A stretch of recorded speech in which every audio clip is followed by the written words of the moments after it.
بسم اللہ الرحمن الرحیم۔ السلام علیکم ورحمۃ اللہ وبرکاتہ۔ نبی صلی اللہ علیہ وسلم نے جو دعوت دی ہے امت کو، امت بنائی ہے بڑی ہی محنت کے ساتھ۔ اب ہم کیا کر رہے ہیں، ہمارا کیا فریضہ ہم پہ، ہم کس طریقے سے کام کر سکتے ہیں۔ نبی صلی اللہ علیہ وسلم کی ذات کو دیکھیں۔ نبی صلی اللہ علیہ وسلم ہمارے لیے رول ماڈل ہے زندگی کے ہر شعبے میں۔ جو چیزیں سیکھنی ہیں اور اس کو کس طریقے سے استعمال کرنا ہے جس میں انسانیت کی بھلائی ہو، اپنے لیے بھلائی ہو، تو دونوں چیزیں مد نظر رکھنی ہے۔ نبی صلی اللہ علیہ وسلم نے جب مکہ فتح کیا، مکہ فتح کرنے کے بعد نبی صلی اللہ علیہ وسلم طائف کا محاصرہ کیا اور 17 دن تک محاصرہ کیا اور فتح نہیں ہوا۔ بنو ثقیف قبیلہ تھا، بہت بڑا قبیلہ تھا۔ تو نبی صلی اللہ علیہ وسلم نے 17 دن کے بعد محاصرہ اٹھا کے مدینے آ گئے۔ مدینے پہ آپ آتے ہیں اور اس کے بعد جو ہے بنو ثقیف جو قبیلہ ہے جہاں پہ نبی صلی اللہ علیہ وسلم پہلے بھی دعوت دینے گئے تھے، حضرت عائشہ نے پوچھا تھا کہ ہم تو یہ جانتے ہیں کہ آپ کو احد کے وقت، احد کے میدان میں بہت تکلیف اٹھانی پڑی ہے، دندان مبارک شہید ہوئے ہیں، آپ بے ہوش ہوئے ہیں، آپ کا خون مبارک نکلا ہے، تو اس سے بھی آپ کو سخت دن۔ تو نبی صلی اللہ علیہ وسلم نے طائف کی طرف اشارہ کیا، تو وہی بنو ثقیف جو ہے نبی صلی اللہ علیہ وسلم کی خدمت میں مدینے میں حاضر ہوتے ہیں، چونکہ وہ یہ سمجھ رہے تھے کہ باقی تو سارے فتح ہو گئے ہیں، مکہ فتح ہو گیا ہے اور قبیلہ حوازن فتح ہو گیا، جتنے بھی ہیں۔ تو بنو ثقیف یہ کہہ رہے تھے کہ ہم فتح نہیں ہوئے تو ہم اپنی شرطیں رکھیں گے، اس پہ ایمان لائیں گے۔ نبی صلی اللہ علیہ وسلم کی خدمت میں یہ حاضر ہوتا ہے اور کہتا ہے یہ وفد کہ ہم کلمہ پڑھیں گے لیکن ہم کچھ شرطوں کے ساتھ پڑھیں گے۔ تو نبی صلی اللہ علیہ وسلم نے پوچھا کیا شرطیں ہیں؟ تو سب سے پہلے جو انہوں نے کہا کہ ہماری جو نماز ہوگی اس کی کوئی ٹائمنگ نہیں ہوگی، پانچوں نمازیں پڑھیں گے لیکن ٹائمنگ کوئی نہیں ہوگی۔ بنو ثقیف کہنے لگے کہ نماز پانچوں پڑھیں گے لیکن ہم نے ٹائمنگ کے ساتھ نہیں پڑھنا ہے، اپنے ٹائم کے ساتھ نہیں، اس کو ہم اپنی مرضی سے پڑھیں گے کہ 1-1.5 گھنٹے 2 گھنٹے بعد کاروبار کرتے ہیں وہ ڈسٹرب ہو جاتا ہے، یعنی نماز اس۔ دوسرا انہوں نے یہ کہا کہ ہم کاروبار کرتے ہیں، سود کو نہیں چھوڑیں گے، سود کو نہیں چھوڑیں گے۔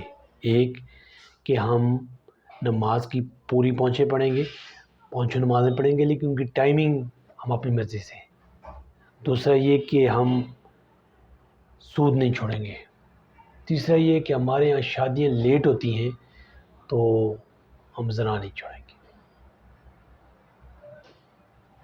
اور چوتھا یہ کہ ہمارا جو بت ہے اس کو نہیں توڑنا، اس کی عبادت نہیں کریں گے، لیکن ایک یہ تاریخی ہمارا ایک ورثہ ہے اس کے لحاظ سے۔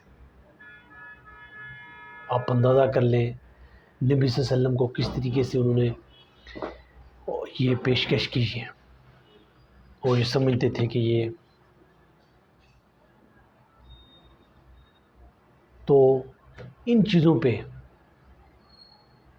پھر نبی صلی اللہ علیہ وسلم نے ان کو کہا کوئی چیز آپ کو، اس میں کوئی چیز آپ کی قبول نہیں ہے، سیدھے سادے سے آپ نے کلمہ پڑھنا پڑے گا، اور سب چیزیں جو اسلام کہتا ہے نبی صلی اللہ علیہ وسلم کو بھی کہتے ہیں کہ میری طرف جو وحی ہوتی ہے میں اس کی اتباع کرتا ہوں، میں قرآن کو یا اس کے مضامین کو، قرآن کو بدل نہیں سکتا، یہ تو اختیار صرف اللہ کے پاس ہے، وہ کیا چیز نازل کرتا ہے وہی چیز میں اس کی اتباع کروں گا، وہی چیز پیش کروں گا۔ پھر رات کو وہ اپنے خیمے میں گئے، خیمے میں انہوں نے جو ہے سمجھا ہے، اور پھر انہوں نے صبح پھر نبی صلی اللہ علیہ وسلم کی خدمت میں حاضر ہوئے، انہوں نے کہا کہ ٹھیک ہے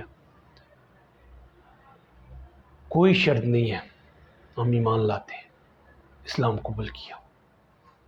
آپ اندازہ کر لیں کس طریقے سے انہوں نے جو ہے اپنی چیزیں سمجھنے، غور و فکر کیا، اور رات کے اندھیرے میں کہ یہ چیزیں کرنی ہے اور اس بنیاد پہ ہم ایمان لا رہے ہیں، کوئی شرط نہیں ہے۔ نبی صلی اللہ علیہ وسلم کی خدمت میں جو 70 لوگوں کا وفد آتا ہے، سردار پیش ہوتے ہیں، تو اس میں تاریخی جملہ ہے قرآن پاک میں، حدیث میں اور تاریخ کتابوں میں مختلف طریقوں سے بیان ہوا۔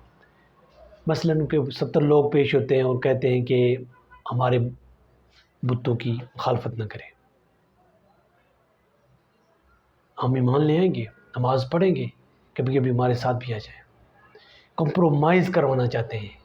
اسلام پورا پیکج ہے، کوئی کمپرومائز کسی میں نہیں ہے۔ پورا اسلام جو اللہ تعالیٰ نے نبی صلی اللہ علیہ وسلم کے ذریعے دیا ہے اس کو منعن قبول کرنا ہے اور عمل کے لیے تیاری کرنی ہے، عمل میں لے کے آنا ہے۔ ہر شخص نے یہ سوچے اور اس پہ کام کرے۔ اگر اس پہ کام نہیں کرتا تو وہ یہ سمجھتا ہے کہ میں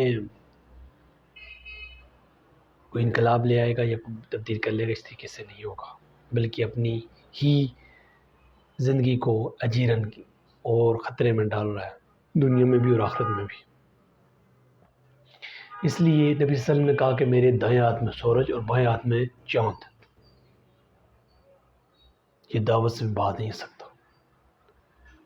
اور نبی صلی اللہ علیہ وسلم کے چچا اتنی بڑی حمایت کرتے ہیں، اتنی بڑی حمایت کرتے ہیں، کہتے ہیں جو دل میں آتا ہے کرو بیٹا۔ اور نبی صلی اللہ علیہ وسلم کہتے ہیں میرے کان میں چچا کہتے ہیں کلمہ پڑھ لیں، اور چچا کہتے ہیں کہ یہ کہیں گے کہ بیٹے کا دین قبول کر لیا، ڈر گیا ہے۔ اس کا مطلب یہ ہے کہ ہمیں جب کسی کی وجہ سے ہم رک جاتے ہیں، کبھی کیوں کسی کو کھاتے میں نہ لائیں، مد نظر نہ رکھیں۔ آپ نے حق قبول کرنا ہے، حق قبول کرنا ہے، حق کو لے کے چلنا ہے، حق کو لے کے چلنا ہے۔ کسی کی وجہ سے حق کو آپ چھوڑ نہیں سکتے۔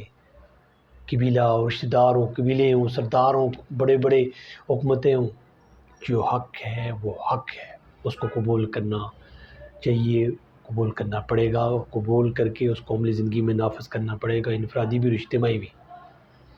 کوئی بندہ کہے کہ اس سے ہٹ کے کوئی وہ زندگی گزارے گا تو وہ رد ہے، اس کی کوئی حیثیت نہیں ہے۔ اس لیے ہمیں اس پہ کام کرنا چاہیے اور آگے بڑھنا چاہیے۔ زندگی ایک موقع ہے، اس موقع سے ہر شخص کو فائدہ اٹھانا چاہیے، فائدہ اٹھا سکتا ہے۔ ہر بندے کے پاس اختیار ہے، دائرہ کار دیا گیا ہے کہ یہ آپ نے کرنا ہے اور یہ نہیں کرنا، کس طریقے سے کرنا ہے۔ اتباع محمد صلی اللہ علیہ وسلم کے بغیر کوئی چارہ کار ہی نہیں ہے۔ نبی صلی اللہ علیہ وسلم کے کس طریقے سے دین کو سمجھا ہے وہ سمجھنے کی ضرورت ہے۔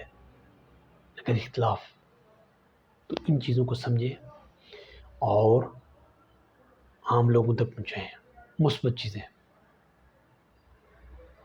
تو کس طریقے سے ہم کر سکتے ہیں، اس پہ ہمیں کام کرنے کی ضرورت ہے۔ تو ہمارے پاس وقت ہے، کام کرنے کی ضرورت ہے، اور زندگی ایک عارضی ہے، اس پہ کام کریں۔ اللہ کی توفیق سے ممکن ہے۔ والسلام۔